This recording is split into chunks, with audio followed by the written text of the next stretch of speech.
in a blink of an eye. That lion, one jump, and it was right in front of me. And just as fast as that mountain lion jumped in front of Andy Peterson, it attacked him. At this point, I ought to warn you that Andy's descriptions, like the one you are about to hear, get pretty graphic. The lion, the bottom jaws and teeth were in the top of my forehead. The top of the jaw was in the back part of my head, and he bit twice. Andy thought his life was about to come to an end. And I scream out to God, just, God help me. And here's a God that I mocked all my life. Here's a God that I wanted nothing to do with. So please, Jesus, would you come close? Jesus, would you come close? Jesus, would you come close? This is the second half of a two-part GPS about Andy's story. If you missed the first part, you owe it to yourself to give it a listen. Part one covered the first 24 years of Andy's life and how his life of partying and drugs defined him until the lion attacked. I'm Jim Kirkland. And I'm Phil Fleischman. And if you already did hear part one, this is the moment you've been waiting for. It's Andy's heart-pounding account of his life or death battle with that mountain lion and his remarkable encounter with Jesus in the middle of it. You're listening to GPS, God, People, Stories. It's an outreach of the Billy Graham Evangelistic Association. Along with Andy Peterson's incredible lion story, you're also going to hear Billy Graham, who will share an incredible lion story from the Bible. The young man in that story was named Daniel. And so Daniel was thrown to the den of lions, and they looked at him greedily, hungrily. But God was in that jail and that lion's den and closed the mouth of the lions. What kind of lions are you facing in your life? You can trust God to help you deal with them, and we can tell you more about that at this website, findpeacewithgod.net. That's findpeacewithgod.net. The story you're about to hear from Andy Peterson is probably one you will not soon forget, and it might even inspire you to take a step of faith in your own personal battle. If the Lord uses Andy's story to encourage you, would you let us know? You can email us at gps@billygraham.org. GPS. God, People, Stories. Now, the hard drugs, the hallucinogens, the cocaine and acid, the hard drugs, they came into play when I was about 11th grade.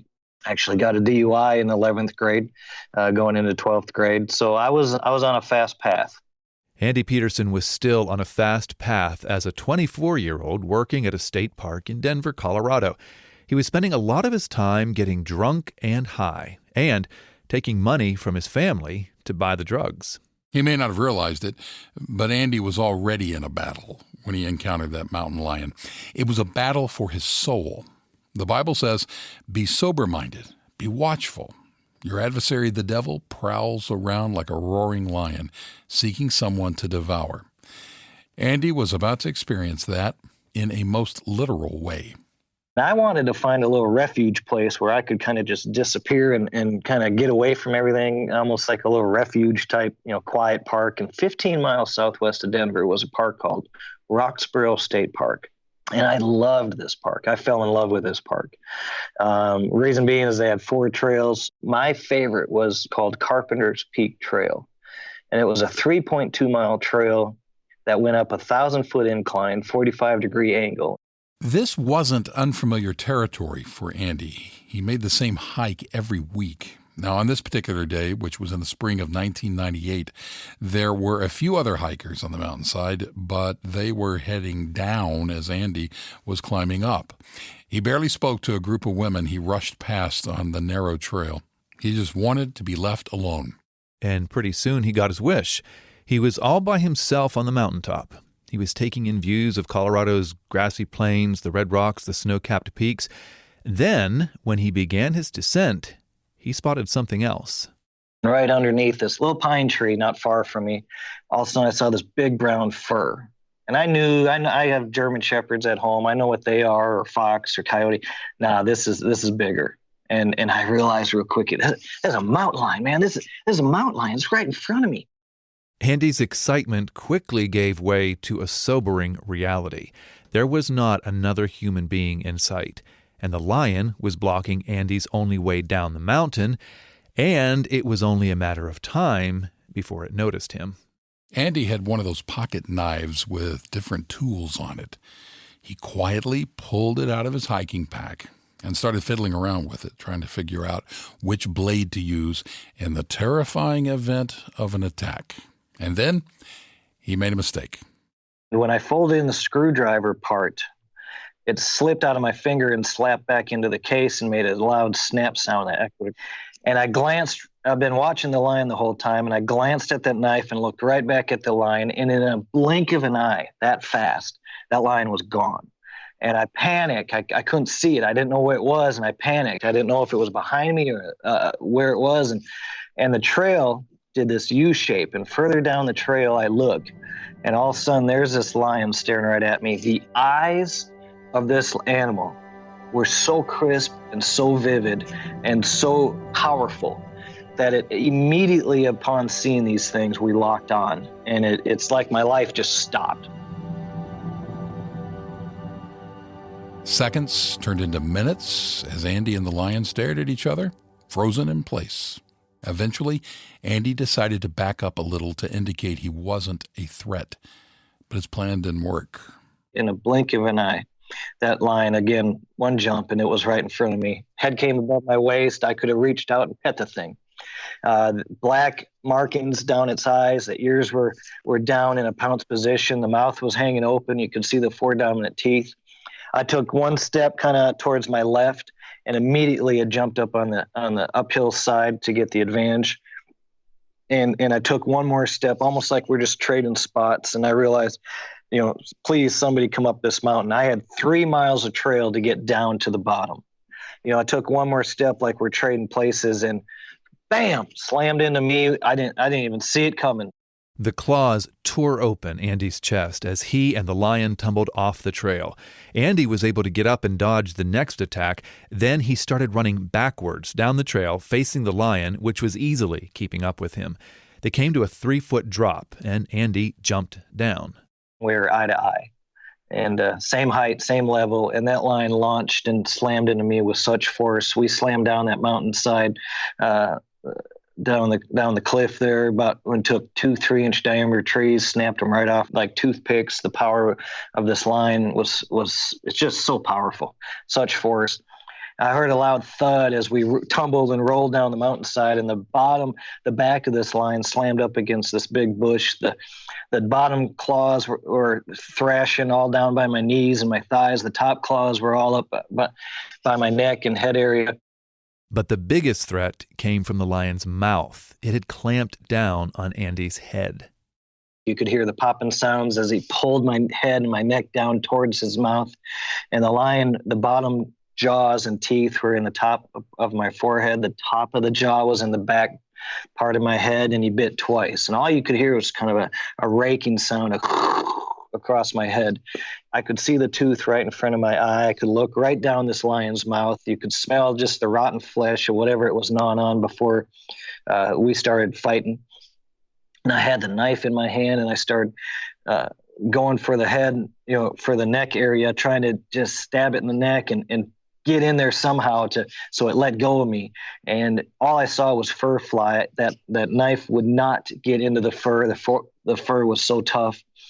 And I went for the top of the head and took 2 swings on top of its head, and the knife didn't have a lock on it. So every time I was swinging, trying to stab it on top of the head, it was folding up into my own hand. The lion clawed at Andy's face, cutting a 4-inch gash under his eye. Then Andy heard 4 more scraping noises as the lion's teeth opened up his scalp, exposing his skull. This whole time, Andy couldn't move. He was pinned to the ground. Now all I see is blood in front of me, and I realize my time is quickly ending. And all of a sudden, everything started flashing through my head. The party buddies that I'd get drunk and high with flashed through my head real quickly. The kind of, how would I be remembered if I can't get out of this mountain? This little nice, funny, little pothead punk. Or I was 24 years old at the time. I was not ready to die. It was as real of a moment of my life that I have ever felt. The thoughts that flashed through Andy's mind at this moment were not happy ones. He thought about his broken relationship with his dad, the tears his mom cried over him, the grandmother he took money from for drugs.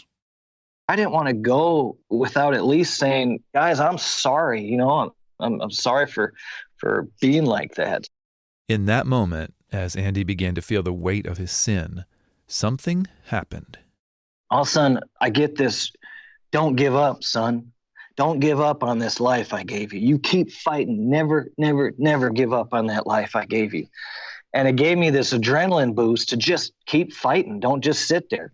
And I reached over our heads, my head still locked in the lion's mouth, and I undid the knife out of my hand, and I reached back, and I felt 2 bumps. And I immediately I felt the right eye. You could go through the eye, past the eyelid, around the eyeball to the back muscle, and now the knife was open again. I was staring at the knife, and I had my finger as far into the right eye as I could, and I took a swing with the knife with my left hand up on top of the head, hoping something connects to where this lion, just let go, you know, somebody's got to be coming up this mountain.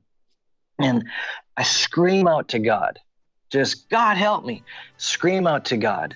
As he's just telling me, just keep fighting, don't give up, don't give up. You know, and here's a God that I mocked all my life. Here's a God that I wanted nothing to do with. Just when I thought I was lost, so lost I'd never be found, I turn around and you're right there, you're right there. Suddenly, Andy was calling on a God he didn't know, and he was finding extra strength when he needed it most. With my finger in its eye and that extra stab on top of the head, the claws loosened up, the jaws loosened up. It threw my head back up, and I jumped back up on the trail. Andy stopped to throw some rocks at the lion, including one that was the size of a basketball.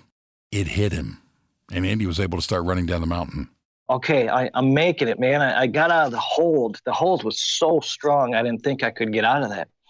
And I'm throwing snow on my head. It's falling down red. I tried to drink my water bottle. I couldn't swallow. I knew my throat was torn apart. I knew my head was all chewed up, and just keep running. I'm looking back this whole way down this, running for my life down these mountainside, doing these switchbacks on the trail. You know how it cuts back and forth, and just hoping, please don't chase me. The trail made a sharp right turn by some pine trees, and as he made the turn, Andy spotted the lion over his shoulder. You got to be kidding me, man. I had nothing left. I took 2 more steps, and I knew I had to turn around, because if I didn't, I'm just waiting for something to slam right into my back. And when I turned back around, I didn't see the lion's face. What I saw was this transparent face of Jesus. Oprah asked me, well, how do you know it was Jesus? Which is a good question. And I said, I knew without a doubt.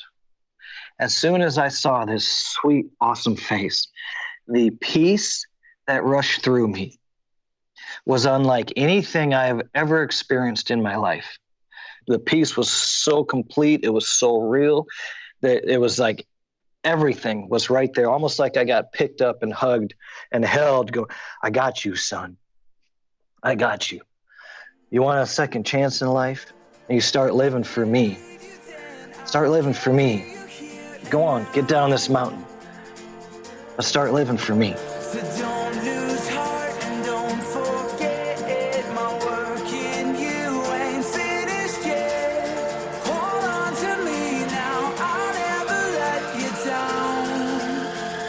I'll never let you down. That encounter gave Andy what he needed to keep going. He raced down the mountainside, and it felt like his legs were moving on their own. At the base of the mountain, 3 miles from where his battle began, he came across that group of women he had pretty much ignored on the way up. They were among the hikers who took care of Andy until a helicopter arrived to fly him to the hospital. And there, he was in surgery for 6 hours. 24 inches of bite marks on his head, 74 staples to close up the wounds. And then, one crucial moment with the dad he had wanted nothing to do with. he came into the hospital. Now, he was what I called a Jesus freak for 10 years, trying to get us to church and trying to explain, who this Jesus guy was. And we wanted nothing to do with it. And so he comes out to the hospital and says, everybody out. First time he visited me in 4 years out there. He said, everybody out. I want to talk to my son. And he sits on that chair in that hospital room. And he drops his pride and he starts telling me about his best friend, Jesus. And he says, son, you got some scars like the old man. Can I tell you about my best friend? Can I tell you how I have this peace? And how I realized that I was so tired in life trying to control everything and fix everything, and I just couldn't do it anymore. And I just broke down and gave it all to God, and just put it all at the foot of his cross. And he said, I got this peace that I live with, every morning and day when I wake up or I go through work. And as bad as I wanted to throw my dad out of that hospital room, I couldn't, because a little bit of me knew exactly what he was talking about with that peace that he was sharing with me, because I now knew what that peace was about when I felt it up on that mountainside running for my life from that line. On that night, Andy prayed and invited Jesus into his life. But as he likes to say, he only had 1 foot in. He still wasn't willing to fully surrender his life to the Lord. I got 1 foot on God's path now. And I tell you what, it doesn't take long for the devil to hook you again, because 1 week out of that hospital, I was smoking dope again in the stairwell of my apartment. Next thing I realize, I find myself out at this party out at a lake, and I'm reminiscing with good old days, the old party days, the old, with all these guys. And all of a sudden the night turned really strange and really weird, almost surreal. And I can't make conversation for anything. And I have a joint in my hand and a beer in my hand. And I walk up to that fire and it gets really hot and really deep.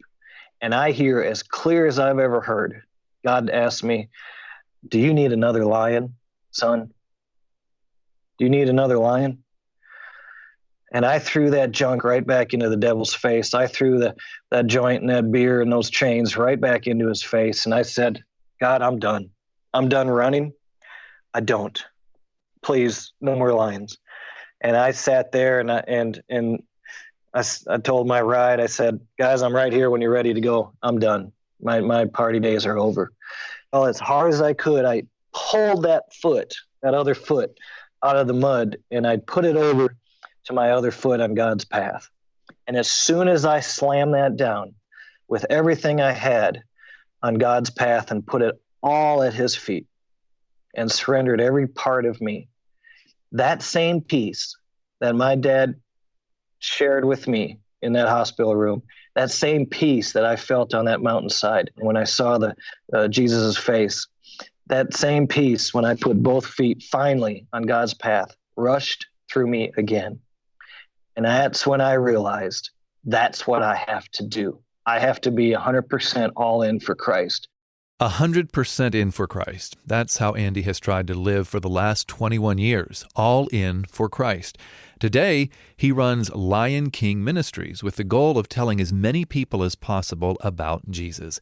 And he's shared his story on Oprah, Larry King Live, Animal Planet, and TBN, and he speaks to groups of people all over the country. Andy is also happily married to his wife, Courtney, and they have 2 children, Riley and Jaden. The whole family is active at their church in Tennessee. Now, we have to tell you what happened the first time Andy went to church after the attack. He was still bandaged up, sitting in the back, and he was having a hard time focusing. But he picked up the Bible that was in front of him, and the first thing he read was 1 Peter 5, verse 8. Be sober-minded. Be watchful. Your adversary, the devil, prowls around like a roaring lion, seeking someone to devour. I'd go through 1,000 mountain lion attacks to get the joy and the peace that is eternal, that I know is there today, simply because of God's grace. Every time my courage just disappeared, and I felt my future was so unclear. You were paving the path that brought me, paving the path that brought me here. Thankfully, there are not many of us who would physically experience a lion attack, but we all face attacks of various sizes.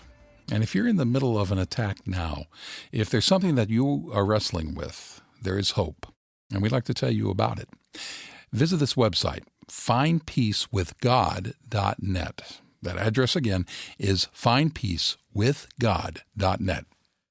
So we know what happened to Andy after the mountain lion attack, but what about the cat? Andy will tell us in just a minute. You're listening to GPS, God, People, Stories, a production of the Billy Graham Evangelistic Association.